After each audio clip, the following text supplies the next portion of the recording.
I feel as though pretty early on in our lives, we get put into one of two camps, right? Either glass half full or glass half empty, optimists and pessimists, or as pessimists like to call themselves, realists. And they kind of hate each other. The optimist thinks that the pessimist is too negative, that they, miss out on opportunities, that they shoot down good ideas before they've even had a chance to breathe. And that they're just a little bit miserable to be around and they ruin what could be a really fun environment.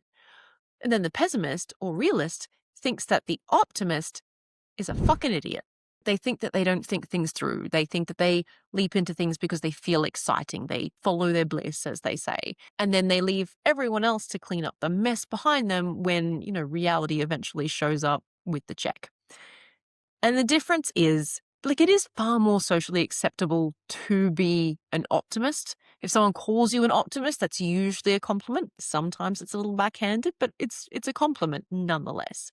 No one walks into a job interview, on the other hand, proudly saying, actually, I consider myself a little bit of a pessimist. Welcome to the Virtual CEO. My name is Amy Wallin, CEO of Linked VA, the offshoring agency. And today I want to talk to you about the secret power of pessimists. More specifically, why pessimists, or realists, if we're feeling sensitive about it, are far often better operators inside of a business. And most importantly, how we can actually use them properly inside of your company instead of, just constantly fighting them. So let's do it. Let's get into it.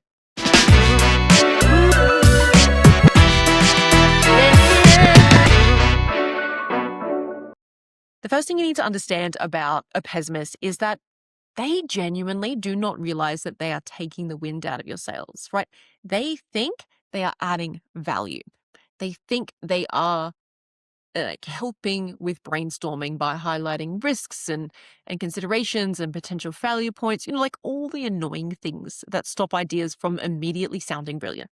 I remember once I was having a drunken conversation with a coworker about door locks of all things. I know it was really riveting stuff. Anyway, he was telling me about this brilliant idea he had. I think it was an app where you'd unlock your door through an app, right?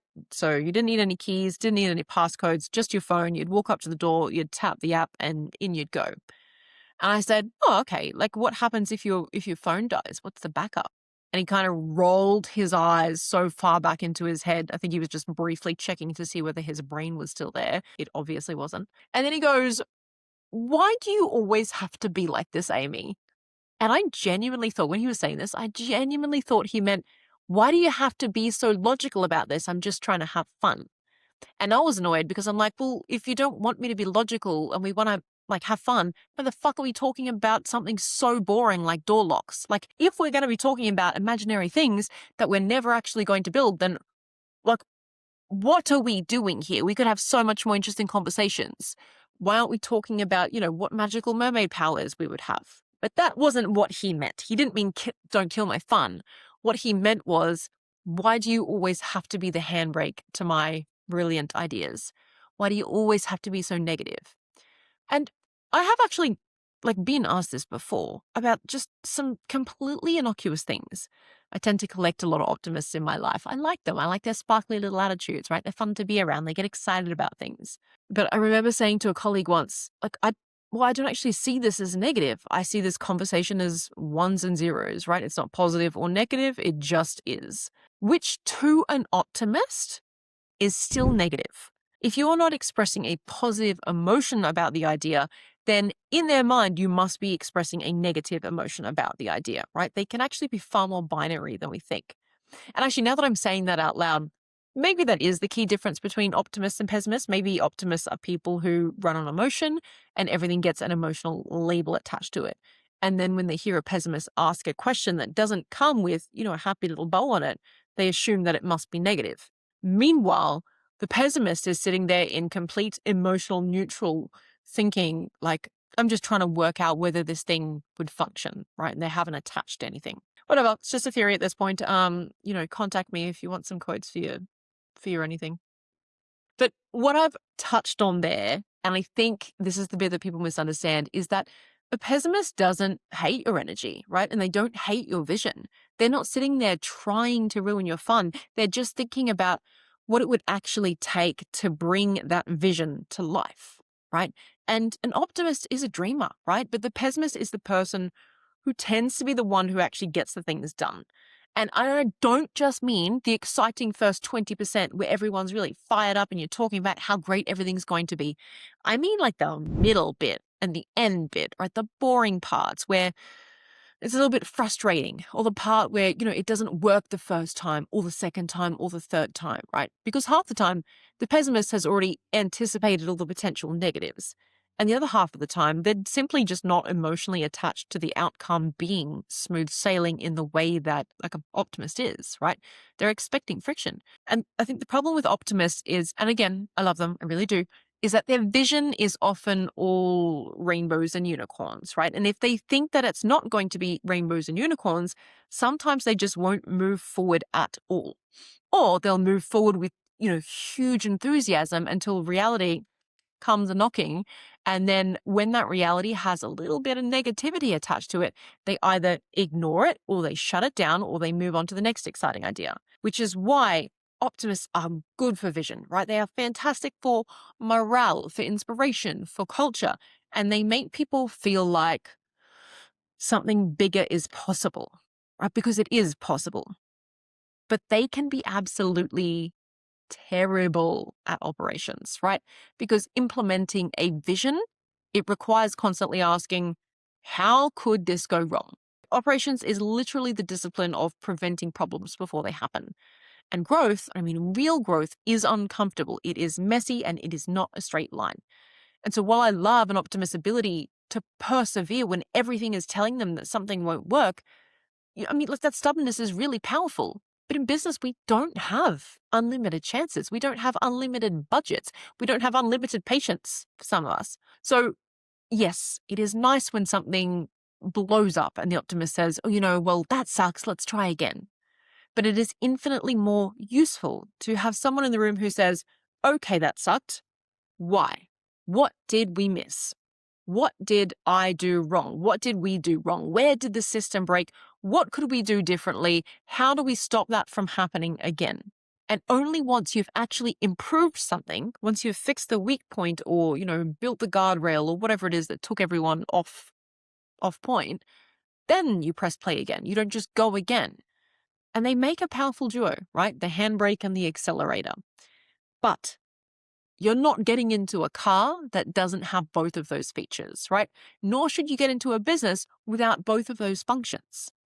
But now, that was like kind of the shiny version. Let's talk about the extremes of pessimists, right? Because up till now, I feel like I've been talking about pessimist light, the kind that will raise a hand in a meeting and say, oh, well, have we thought about this risk? Or, the helpful pessimist, I suppose. And the person is annoying sometimes, but they are extremely useful and you wouldn't be where you are without them. What I want to talk about is the real pessimists. And I mean, the people who are seriously negative, right? The ones who are never happier than when they're unhappy. You know the type. Probably got the type in your life right now, like the Colin Robinsons of the workplace, the emotional vampires who make everything just a little bit more unpleasant than it actually needs to be. I remember I was working with this woman once and she loved a whinge, right? Never had a nice thing to say about anyone or anything. If something good happened, she would find the downside. If something bad happened, she would expand on it for 20 minutes, 2 hours, 3 weeks, whatever. And at some point you need to ask the question, are these people useful? Can they be saved? Or are they just walking morale killers, right? And the answer is, it depends. Because the thing that you need to understand about these personalities is, it's actually easier if you imagine like a quadrant, right? Now, if this wasn't a podcast, I would draw it nicely on a whiteboard for you, but you're just going to have to use your imagination here. So on the y-axis, and good on you if you're watching YouTube and you can see my rough hand movements, you've got optimist versus pessimist, right? And on the x-axis, you've got talk versus do. And the talk people are the ones who observe things, they bring up problems, and they can see issues and they can communicate with them. And they're willing to say when something looks off. Versus the do people are the ones who actually move the situation forward, right? They bring suggestions, they bring options. They bring action. Now, here is the important bit. The talk version of pessimists here, they often, they're not useless, right? In fact, they often have a very strong skill of observation and communication.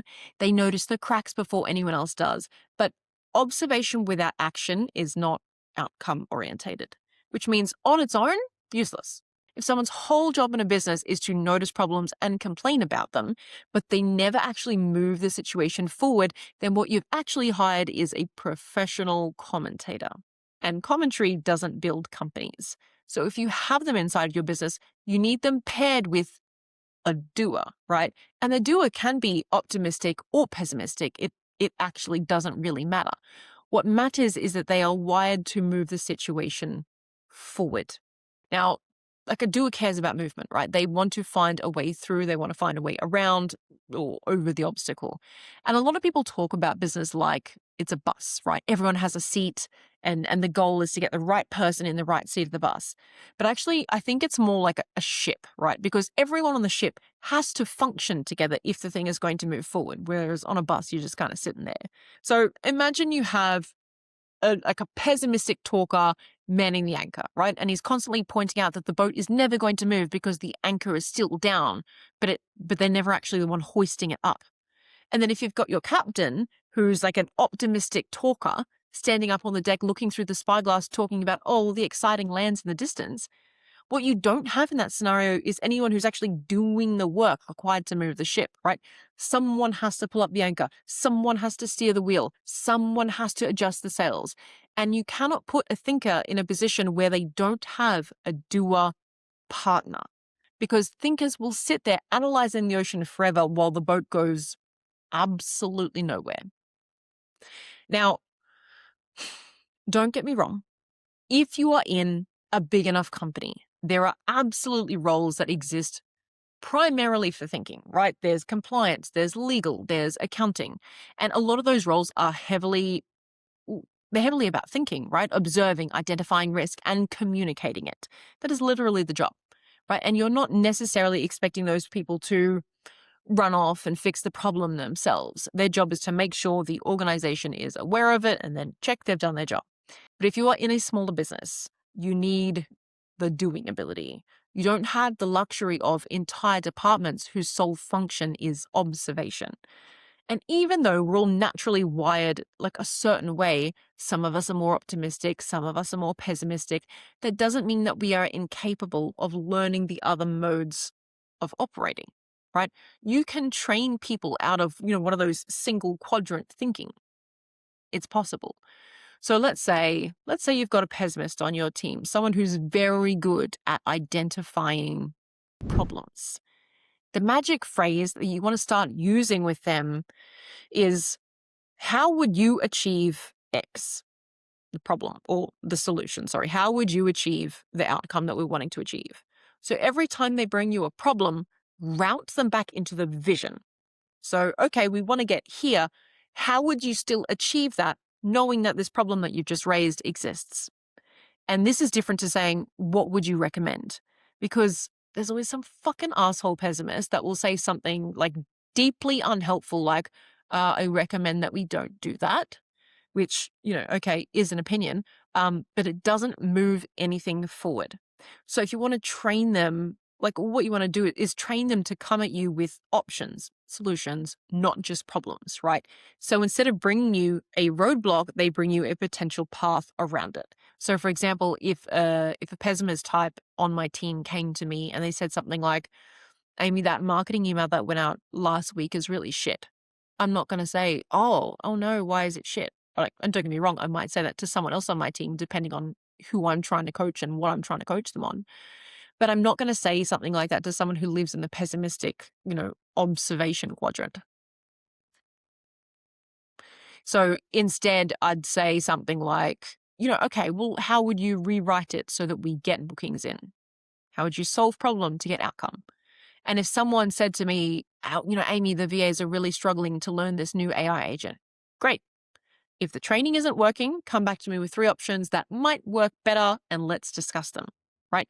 And what it does is it forces the brain to move them from problem identification to solution generation, right?